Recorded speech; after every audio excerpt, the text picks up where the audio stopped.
네, 말씀 보겠습니다. 고린도전서 7장 10절부터 16절까지 말씀입니다. 하나 둘 셋. 네. 고린도전서 7장 10절부터 16절까지 말씀.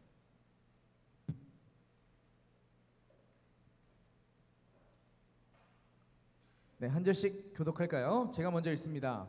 결혼한 자들에게 내가 명하노니 명하는 자는 내가 아니요 주시라. 여자는 남편에게서 갈라서지 말고 만일 갈라섰으면 그대로 지내든지 다시 그 남편과 화합하든지 하라.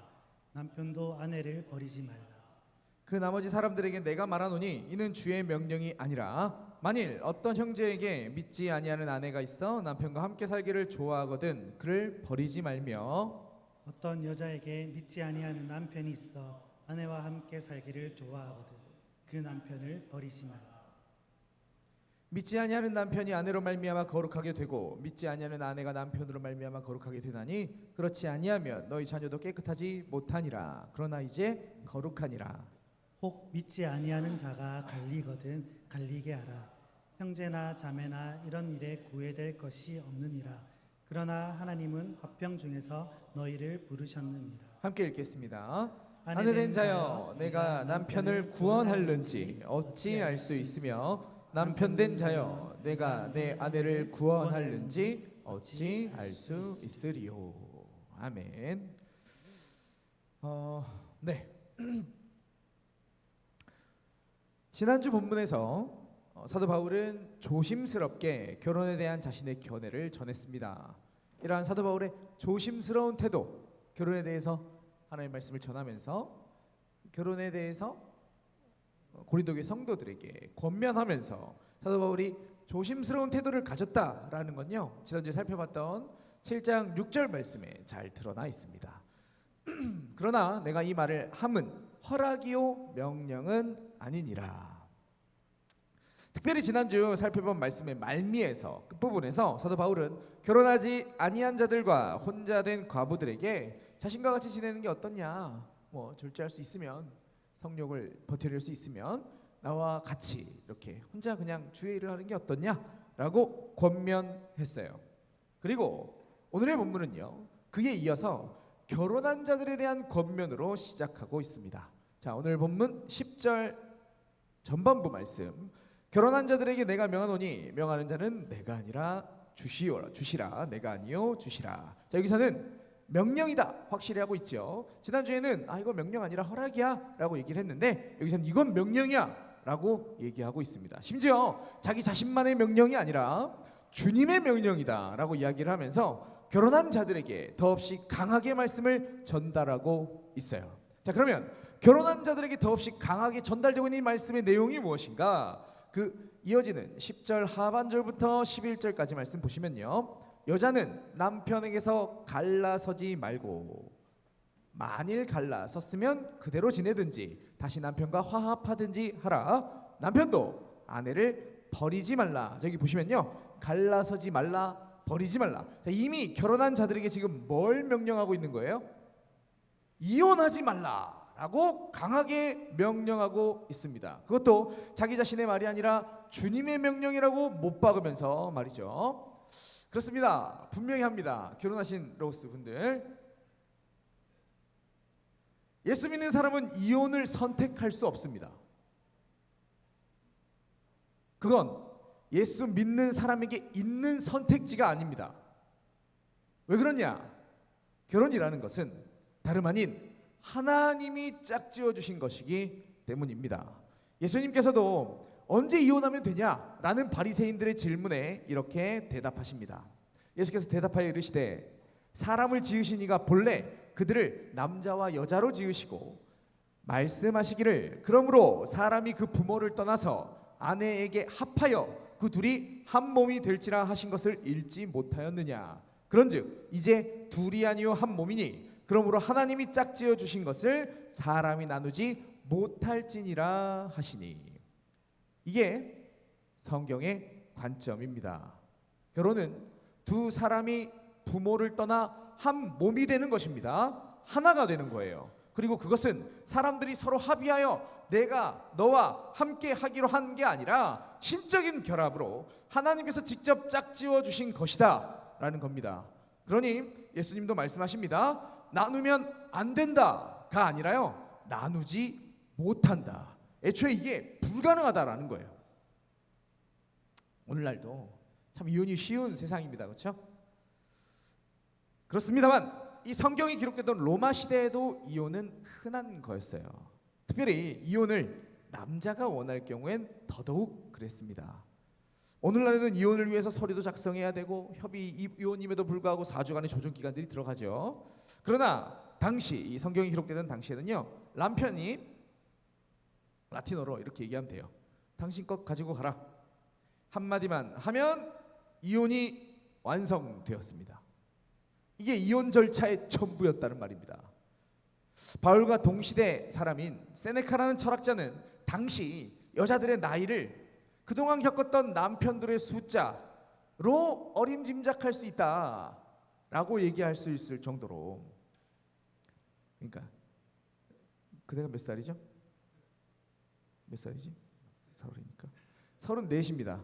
자, 그러면 34세의 나이를 먹는 동안 이 사람의 나이가 몇 살이세요? 이렇게 안 물어봐도 돼요. 그동안 남편 몇 명 만났어요? 이렇게 하면 한 34명 정도 만난 것 같은데요. 그러면 대략 이분 나이가 이쯤 되겠구나 라고 여길 만큼 이혼이 한없이 가벼웠던 시대가 이 성경이 기록되던 시대였다라는 말이에요. 자, 이건 비단 이 로마의 문화만은 아니었습니다. 유대교의 격인 미시나가 있어요. 이 토라의 해석본인데요. 이 미시나라는 책을 보면 아내가 음식에 실패하면 그날 하루 설탕 넣어야 될 걸 소금 넣고 소금 한 숟갈 넣을 걸 한 국자를 넣고 이렇게 해서 엄청 짜다. 그러면 남편이 한술 떠고 얘기할 수 있습니다. 이혼하자. 그럼 그게 허용이 됐어요. 네. 남편이 이혼을 할 수 있는 배경에 음식의 실패가 자리 잡고 있습니다. 미시나 기틴 이혼 증서 9장 10절에 이 내용이 기록되어 있어요. 자, 이러한 시대적인 배경 가운데서 예수님이 말씀하시는 거죠. 그리고 오늘 본문 속에 사도 바울도 말합니다. 이혼은 믿는 자들에게 불가능한 것이다. 안 된다. 그거는 네가 선택할 수 없는 것이다. 따라서 이 진리는 오늘 우리에게도, 이혼이 한없이 쉬운 이 시대 가운데 사는 우리에게도 동일하게 적용이 됩니다. 세상이 쉬이 이혼하고 이혼을 하나의 선택으로 여기는 이때에 우리 믿는 자들은 이혼을 선택해선 안 됩니다. 아니, 그건 그리스도인들에게 안 해야 되는 게 아니라 못하는 겁니다. 불가능한 겁니다. 이미 결혼하신 로고스 부부 여러분, 지금 이 말씀 앞에서 여러분의 머릿속에 있는 이혼이라는 선택지를 지우시기 바랍니다. 예수 믿는 사람은 이혼할 수 없습니다. 이게 이 말씀이 우리에게 전달하고 있는 주님의 명령인 거죠. 물론 성경도 이 원칙에 예외가 있음을 말합니다. 그러면 이혼 절대 못하나? 당장 앞서 살펴보았던 마태복음의 말씀, 바리새인들이 물었을 때 야 못해, 안 돼 라고 말씀하셨던 예수님께 바리새인들이 추가로 이렇게 질문합니다. 여짜오되 그러면 어찌하여 모세는 이혼 증서를 주어서 버리라 명하였나이까? 이혼 증서 써서 이혼하면 된다고 왜 모세는 말했습니까? 라고 얘기하자 예수님께서 이어서 이렇게 말씀하십니다. 모세가 너희 마음의 완악함 때문에 아내 버림을 허락하였거니와 본래는 그렇지 아니하니라. 야, 니네가 악해서 허용해 준 거야. 이것도 그냥 그렇게 해준 거야. 근데 원래는 아니야. 안 되는 거야. 말씀하시고 이어서 이렇게 말씀하시죠. 같이 한번 읽어볼까요? 시작. 내가 너희에게 말하노니 누구든지 음행한 이유 외에는 아내를 버리고 다른 데 장가드는 자는 간음함이니라. 이 말씀 보면 이혼할 수 있는 예외 조항이 하나 있네요. 뭐죠?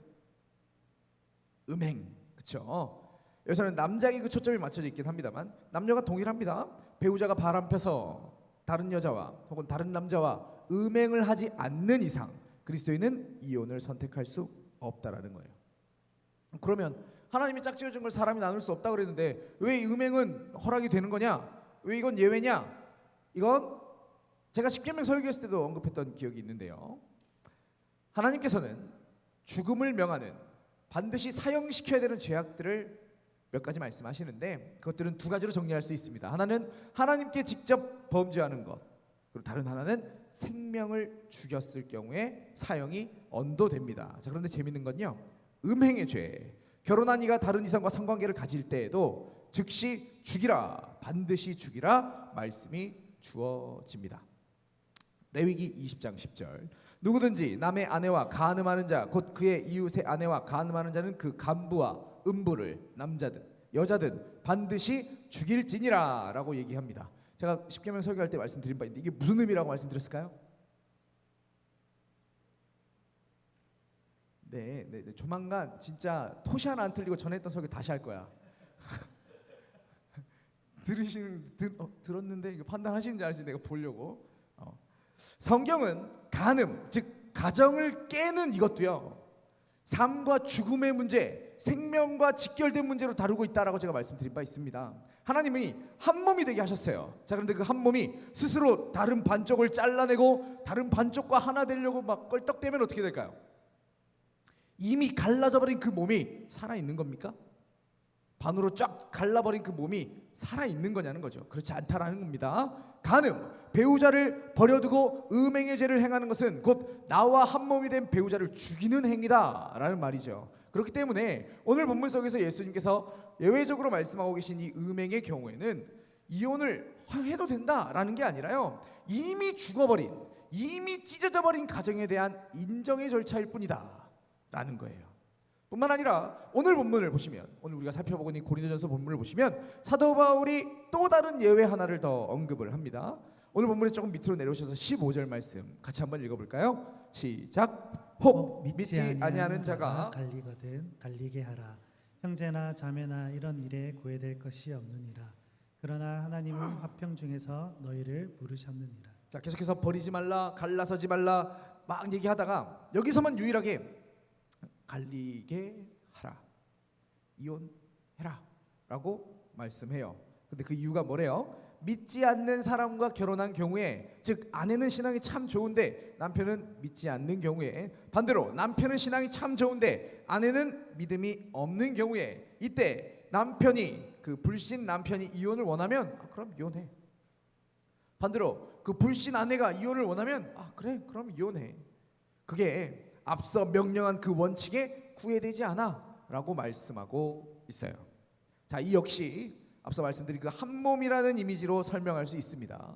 남자와 여자가 사랑해서 결혼을 합니다. 그리고 한 몸을 이루어요. 자, 그런데 그 둘 중에 한 명은 믿음을 가지고 다른 한 명은 믿음을 가지지 않습니다. 자, 그러면 이 둘이 여전히 한 몸일까요? 자연인은 예수를 믿는 순간 다른 존재가 됩니다. 고린도후서 5장 17절 그런즉 누구든지 그리스도 안에 있으면 새로운 피조물이라, 이전 것은 지나갔으니 보라 새 것이 되었도다. 예수 안에 있으면 새 피조물입니다. 전혀 다른, 과거와는 완전히 다른 존재가 된다는 말이에요. 이전 건 지나가 버렸습니다. 오직 주 안에서 새 것으로 거듭나게 되는 거죠. 자, 그러면 그 사람이 예수 믿지 않는 사람과 하나입니까? 하나일 수 있습니까? 이어지는 고린도서 6장 14절부터 16절까지 말씀, 이렇게 말씀하네요. 너희는 믿지 않는 자와 멍에를 함께 매지 말라. 의와 불법이 어찌 함께하며 빛과 어둠이 어찌 사귀며 그리스도와 벨리알이 어찌 조화되며 믿는 자와 믿지 않는 자가 어찌 상관하며 하나님의 성전과 우상이 어찌 일치가 되리요. 우리는 살아계신 하나님의 성전이라. 이와 같이 하나님께서 이르시되 내가 그들 가운데 거하며 두루 행하여 나는 그들의 하나님이 되고 그들은 나의 백성이 되리라.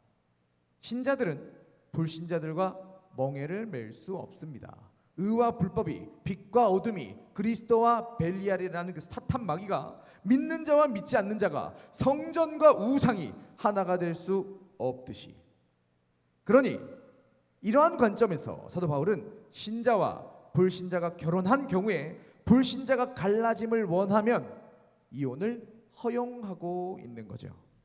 자, 그런데 이 불신 결혼의 문제는요, 사실 더 깊은 차원을 가지고 있습니다. 당장 12절부터 이 불신 결혼에 대한 내용이 자세하게 다뤄지는데, 오늘 본문 다시 들어보고 보시면 12절부터 13절 그 나머지들에게 내가 말하노니 이는 주의 명령이 아니라 만일 어떤 형제에게 믿지 아니하는 아내가 있어 남편과 함께 살기를 좋아하거든 그를 버리지 말며 어떤 여자에게 믿지 아니하는 남편이 있어 아내와 함께 살기를 좋아하거든 그 남편을 버리지 말라.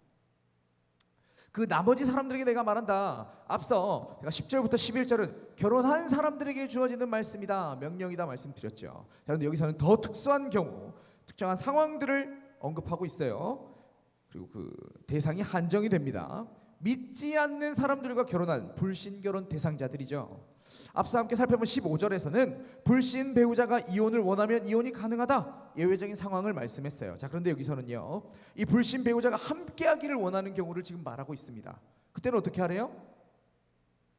버리지 말라, 결혼을 유지하라 라는 거죠. 그러면서 14절에서 인상적인 말씀을 합니다. 믿지 않은 남편이 아내로 말미암아 거룩하게 되고 믿지 아니하는 아내가 남편으로 말미암아 거룩하게 되나니 그렇지 아니하면 너희 자녀도 깨끗하지 못하니라. 그러나 이제 거룩하니라. 믿지 않는 남편이 믿는 아내로 말미암아 거룩하게 되고 믿지 않는 아내가 남편으로 말미암아 거룩하게 된대요. 이게 무슨 말일까요?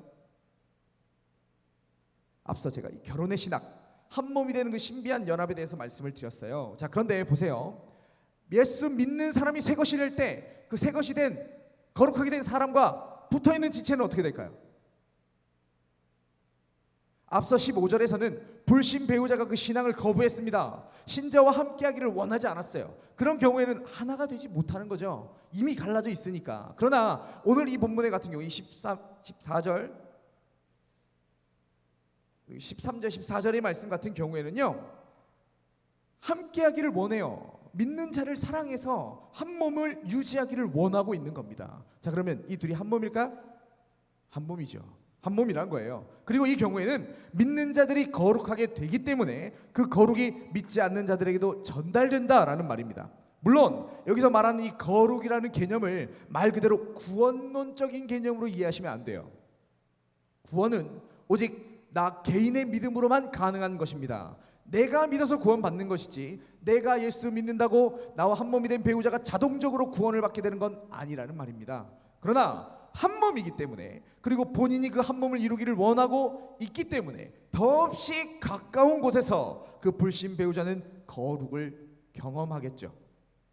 자신의 속에서 성령이 역사하는 것은 아니지만 자신과 같은 한 몸인 믿는 배우자의 속에서 역사하는 성령의 역사를 가장 가까이서 보고 가장 큰 영향을 받게 된다라는 말입니다. 즉 여기서의 말씀은요, 그들에게 거룩을 보여주어라, 그들이 너희를 통해서 거룩을 경험하게 하라 라는 권면입니다. 여기서 거룩이 곧 구원론적인 구원이 아니다, 구원론적인 거룩이 아니라는 건 오늘 본문의 맨 마지막 절 16절에서 다시 한 번 더 확인이 됩니다. 묻죠. 아내된다여 네가 남편을 구원하는지 어찌 알 수 있으며 남편 된 자여 네가 네 아내를 구원하는지 어찌 알 수 있으리요. 구원은 전적으로 하나님께 속한 겁니다. 그러니 우리를 통해서 불신 배우자가 구원을 받을지 그렇지 않을지 전혀 알 수 없다라는 말이죠. 자, 그러니 여기가 쭉 살폈을 때 이러한 결론을 내릴 수 있겠네요. 선택할 수 있다면 불신 결혼은 하지 마시기 바랍니다. 그러나 이미 선택했다면, 사랑하게 되었고 결혼을 약속했거나 혹은 이미 결혼을 하셨다면 그 불신 배우자에게 가장 가까이에서 거룩을 보여주십시오. 그 결혼이라는 것을 복음이 흘러가는, 거룩함이 흘러가는 통로로 삼으셔야 합니다. 그러나 감히 말씀드립니다. 그 과정이 결코 순탄치 않을 겁니다. 결코 만만한 작업이 아니에요. 왜냐? 결국 구원은 하나님께 달린 거니까. 나로 인해서 이 배우자가 구원을 받게 될지, 그렇지 않고 끝까지 구원의 밖에서 사망의 백성으로 죽어갈지 우리는 알 수 없습니다. 뿐만 아니라 그 배우자는 우리와 질적으로 다른 사람입니다. 우리는 신앙으로 새로운 피조물이 되었으나 그들은 아직 옛것 그대로입니다. 그러니 그들이 추구하는 것과 우리가 추구하는 것은 다를 수밖에 없죠. 멍에를 같이 메고 있는데, 한 멍에를 메고 있는데 그들과 우리가 가고자 하는 방향이 다를 거라는 말입니다. 자, 그러면 우리가 믿음의 일을 감당할 때, 주께서 원하시는 곳으로 나아가고자 할 때 그 다른 방향으로 나아가려는 불신자까지, 불신 배우자까지 업고 나가야 되니까 2배, 4배 힘들겠죠. 그러니 말씀드립니다. 아직 선택할 수 있는 청년 여러분들, 그 어려움을 굳이 선택하지 마시기 바랍니다. 거기에다가 이 원리는요, 자녀들에게도 동일하게 적용이 됩니다. 다시 14절 말씀 보시면요, 배우자를 넘어서서 이 거룩에 대한 내용이 자녀들에게도 그대로 적용이 되고 있어요. 자, 그렇지 아니하면 너희 자녀도 깨끗하지 못하니라. 그러나 이제 거룩하니라. 만약 불신 배우자와 그 신앙적인 이유로 지금 갈라선 거잖아요, 그렇죠? 사랑해, 다 좋은데 내가 이것 때문에 너랑 이혼해야 되겠어, 갈라서자라고 얘기하면 이혼이 되는 거잖아요. 자, 신앙의 이유로 갈라선 그 불신 배우자, 그 사람이 과연 자녀의 신앙은 용인할까요? 오직 그 신앙, 믿음 하나 때문에 이혼하자고 얘기한 그 사람이 자녀의 신앙은 받아들이겠냔 말입니다.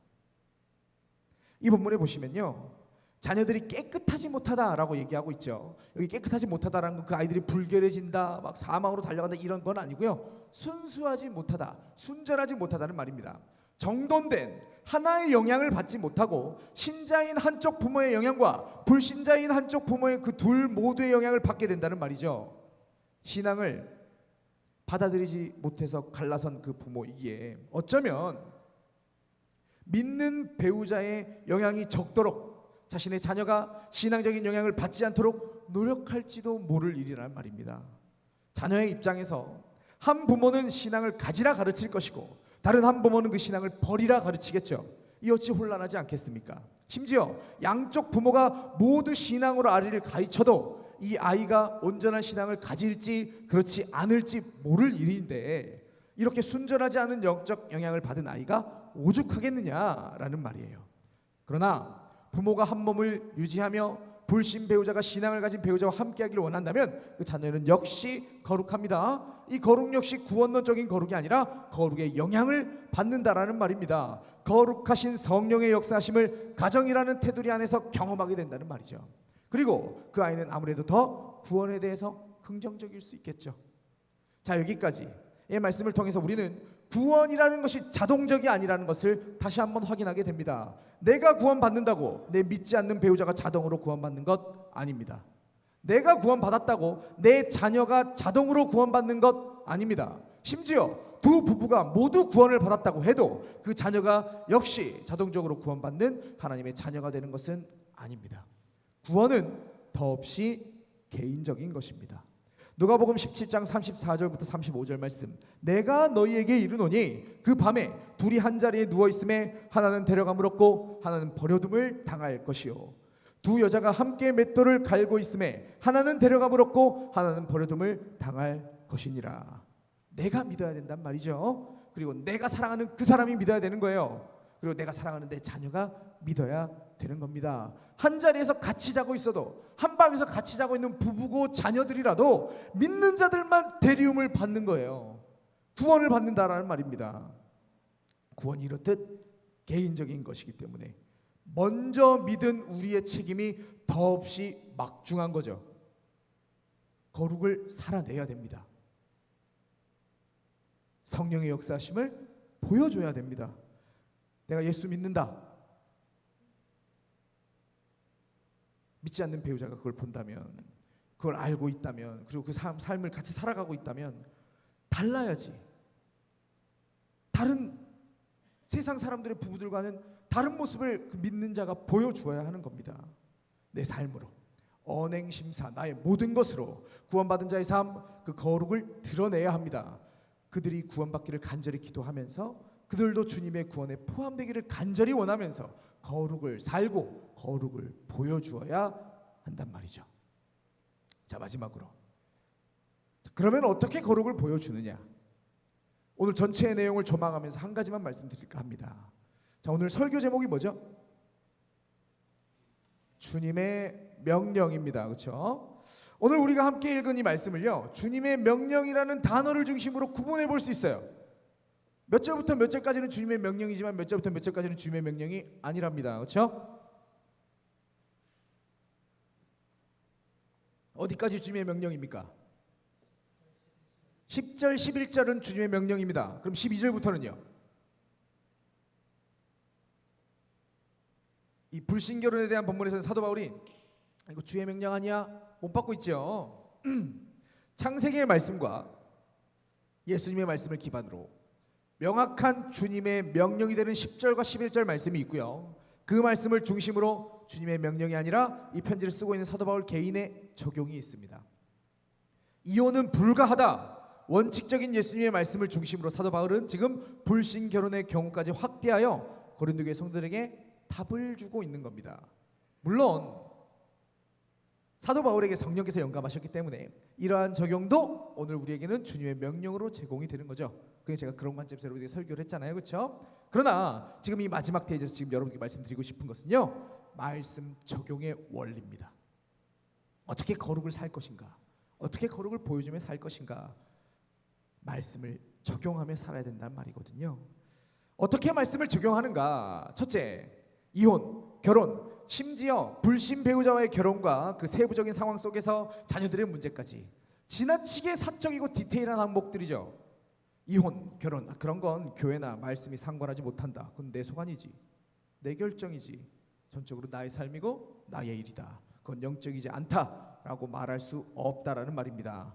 결혼이든 이혼이든 믿지 않는 사람을 사랑하는 일이든 그 모든 것들이 지금 하나님의 말씀을 통해서 답을 찾을 수 있는 영역이라는 게 이 본문을 통해서 우리가 발견하게 되는 첫 번째 말씀 적용의 원리입니다. 여러분, 말씀은요, 우리의 삶 전체를 뒤덮는 겁니다. 우리의 모든 삶의 세세한 영역들이 이 말씀을 통해서 다루어지고 그렇게 우리의 그 모든 삶이 말씀으로 규정됩니다.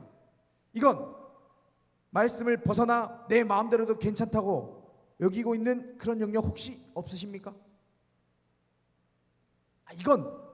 이건 내가 마음대로 하는 거지. 이건 말씀에 터치할 수 있는 게 아니야. 감히 말씀드립니다. 그렇게 생각하는 그 영역도 말씀 안에 있습니다. 그 어떤 영역이든 세상을 쫓지 마시고 자신 속에 죄된 본성을 따르지 마시고 말씀으로 답을 찾으십시오. 모든 부분이 말씀으로 답을 찾을 수 있다라고 생각을 해야 이 말씀을 가지고 적용을 하든 뭘 하든 고민을 하든 할 거 아니에요, 그렇죠? 이게 첫 번째 원리입니다. 여러분의 삶의 모든 부분들, 연애를 하든 결혼을 하든 이혼을 하든 직장을 삼든 뭐 하다못해 짜장면을 먹든 짬뽕을 먹든 지금 내가 가서 와이프한테 사과를 할지 말지 모든 것들 싹 다 내 삶의 모든 문제가 다 말씀의 영향력 아래 있다. 말씀으로 답을 찾을 수 있다. 이걸 먼저 첫 번째로 생각을 하셔야 되고요. 둘째로, 그렇기 때문에 원칙이 되는 말씀들, 하나님의 말씀에 대해서 배우고 또 배워야죠. 알고 또 알아야죠. 그 배움의 자리를 채워내야 되는 겁니다. 말씀이 선포되는 예배 자리를 지키시고 이 강단을 통해 말씀을 들을 수 있다면 모든 시간에 열심을 내시고 내 속에 말씀의 원칙들을 가득 채우시기 바랍니다. 원칙이 있어야 적용을 하죠. 뭘 알아야 적용을 할 거 아니에요, 그렇죠? 열심히 예배 자리 채우시고 교회 제공하는 모든 영적 프로그램들에 동참하시기 바랍니다. 새벽 예배도 오시고요. 말씀도 들으시고. 지난 설교 지났으니까 퉁치지 마시고 압니다. 절반 정도 머릿속에 날아가고 절반이 남으면 많이 남는 거. 그러니까 이제 복습도 하시고 영상도 친절하게 남겨놨으니까 다시 또 보시기도 하시고. 원칙을 알아야 적용합니다. 이건 절대적인 원칙이죠. 마지막 셋째, 어쩌면 이게 최종이겠죠. 그렇게 배운 말씀들, 우리 머릿속에 자리 잡은 그 말씀들을요, 그저 말씀으로 지식으로 치부하고 내버려 두지 마시고요, 이제 그 말씀들로 내 삶의 모든 것들을 확인하고 점검하고 고민하십시오. 그게 무슨 원칙이야, 당연한 거지 싶으실까요? 이 말씀들로 삶의 모든 순간에 내가 어떤 답을 내려야 하는지 모든 것들을 말씀을 붙들고 씨름하셔야 합니다. 혼자 고민하기 어렵다면 교회 지체들과 함께 나누시고 기도하시고요, 고민하십시오. 보다 더 많은 원칙을 알고 있는 목회자와 함께 나누시고 도움을 받는 것도 한 방법이 되겠습니다. 주어진 말씀들, 배운 그 말씀들, 그 원칙들로 내 삶의 모든 것을 고민하십시오. 고민하십시오. 이게 신자의 삶입니다. 그 고민이 멈추는 순간 우리는 말씀을 벗어나게 될 것이고 회개가 필요한 죄의 상태에 이르게 될 겁니다. 목사인 저도 고민합니다. 말씀을 가지고 오늘 내가 이걸 해도 되나? 저렇게 해도 되나? 이걸 담임 목사님께 말씀드려도 되나? 이걸 다른 분들에게 말씀드려도 되나? 교사들에게 내가 이 말을 해도 되나? 교사들과 관계에서 내가 이런 선택을 하는 게 맞나? 이게 맞나? 장모님과 장인어른과의 관계 속에서 내가 어떤 모습을 보여야 하나? 모든 것들을 고민하고 있습니다. 목사인 지금도 계속해서 끊임없이 죽을 때까지 고민하겠죠. 고민해야 된다라는 말입니다. 그래서 이러한 고민을요, 거룩한 고뇌라고 부릅니다. 우리 모두가 이 거룩한 고뇌를 해야 된다라는 거예요. 고민하며 사십니까?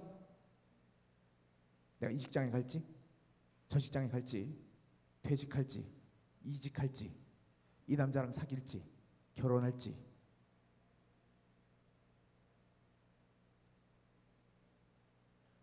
내가 이 전공을 선택할지, 다른 전공으로 갈아탈지, 내가 이번에 공무원을 준비할지, 다른 걸 준비할지. 오늘 내가 이 말을 뱉어도 되는지, 뱉으면 안 되는지, 내가 이 사역을 해야 되는지, 이 사역을 내려놓아야 되는지, 부모님과의 관계에서 내가 이 말을 해도 되는지, 하지 않아도 되는지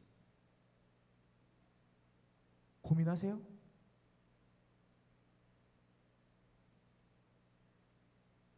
오늘날 많은 청년들이 뇌를 안 쓰시는 것 같아.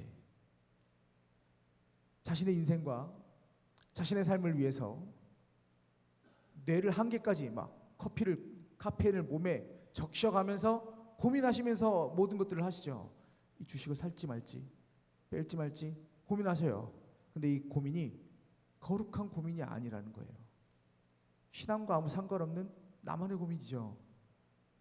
그렇게 하시면서, 그렇게 치열하게 고민하며 사시면서 왜 영적 인구가 접목해서 거룩한 고뇌는 하지 않고 계시나요? 그들이 하는 선택 가운데 말씀이 없어요. 이혼을 해도, 결혼을 해도, 연애를 해도 모든 과정 가운데 내가 기준이 되고 말씀이 없습니다. 근데 어떻게 거룩을 나타냅니까? 근데 어떻게 거룩을 드러내요? 고민하셔야 됩니다. 거룩한 고뇌.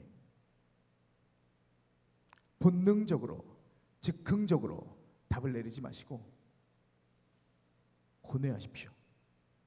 말씀을 붙들고 거룩한 고뇌를.